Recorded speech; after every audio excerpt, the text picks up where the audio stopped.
பொதுக்காலம் 4ஆம் வாரம் ஞாயிற்றுக்கிழமை, 1ஆம் ஆண்டு.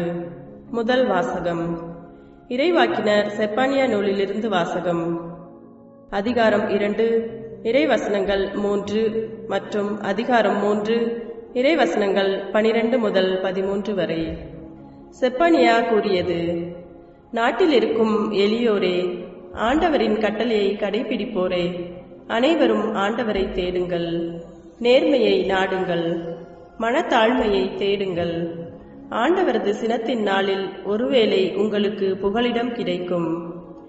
ஏழை எளியோரை உன் நடுவில் நான் விட்டு வைப்பேன். அவர்கள் ஆண்டவரின் பெயரில் நம்பிக்கை கொள்வார்கள். இஸ்ரேலில் எஞ்சியோர் கொடுமை செய்ய மாட்டார்கள். வஞ்சக பேச்சு அவர்களது வாயில் வராது. அச்சுறுத்துவோர் யாருமின்றி அவர்கள் மந்தை போல் மேய்ந்து இளைப்பாறுவார்கள். இது ஆண்டவர் வழங்கும் அருள்வாக்கு. இறைவா, உமக்கு நன்றி.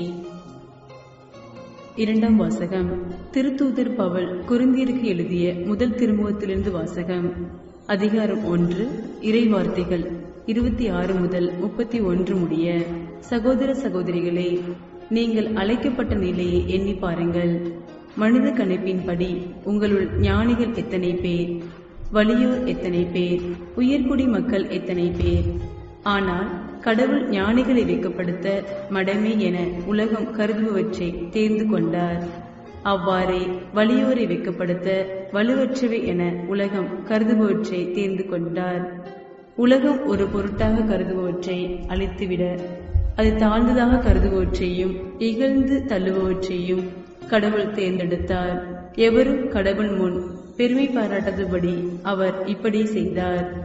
அவரால் தான் நீங்கள் கிறிஸ்துவுடன் இணைக்கப்பட்டிருக்கிறீர்கள். கிறிஸ்துவே கடவுளிடமிருந்து நமக்கு வரும் ஞானம்.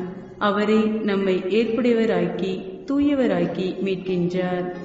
எனவே மறைநூலில் எழுதியுள்ளவாறு, பெருமை பாராட்ட விரும்புகிறவர் ஆண்டவரை குறித்தே பெருமை பாராட்டும். இது ஆண்டவர் வழங்கும் அருள்வாக்கு. இறைவா, உமக்கு நன்றி. நற்செய்தி வாசகம். மத்தேயு எழுதிய நற்செய்தியிலிருந்து வாசகம். அதிகாரம் 5, இறைத்திருவசனங்கள் 1 முதல் 12 வரை. இயேசு மக்கள் கூட்டத்தை கண்டு மலை மீது ஏறி அமர அவருடைய சீடர் அவர் அருகே வந்தனர். அவர் திருவாய் மலர்ந்து கற்பித்தவை: ஏழையரின் உள்ளத்தோர் பேறு பெற்றோர், ஏனெனில் விண்ணரசு அவர்களுக்கு உரியது. துயருறுவோர் பேறு பெற்றோர், ஏனெனில் அவர்கள் ஆறுதல் பெறுவர். கனிவுடையோர் பேறு பெற்றோர், ஏனெனில் அவர்கள் நாட்டை உரிமை சொத்தாக்கிக் கொள்வர். நீதியை நிலைநாட்டும் வேட்கை கொண்டோர் பேறு பெற்றோர், ஏனெனில் அவர்கள் நிறைவு பெறுவர். இரக்கமுடையோர் பேறு பெற்றோர், ஏனெனில் அவர்கள் இரக்கம் பெறுவர். தூய்மையான உள்ளத்தோர் பேறு பெற்றோர், ஏனெனில் அவர்கள் கடவுளை காண்பர். அமைதியை ஏற்படுத்துவோர் பேறு பெற்றோர், ஏனெனில் அவர்கள் கடவுளின் மக்கள் என அழைக்கப்படுவர். நீதியின் பொருட்டு துன்புறுத்தப்படுவோர் பேறு பெற்றோர், ஏனெனில் விண்ணரசு அவர்களுக்கு உரியது.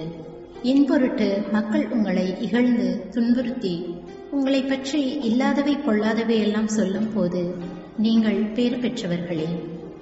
மகிழ்ந்து பேருவகை கொள்ளுங்கள், ஏனெனில் விண்ணுலகில் உங்களுக்கு கிடைக்கும் கைமாறு மிகுதியாகும். இது கிறிஸ்து வழங்கும் நற்செய்தி. கிறிஸ்துவே உமக்கு புகழ்.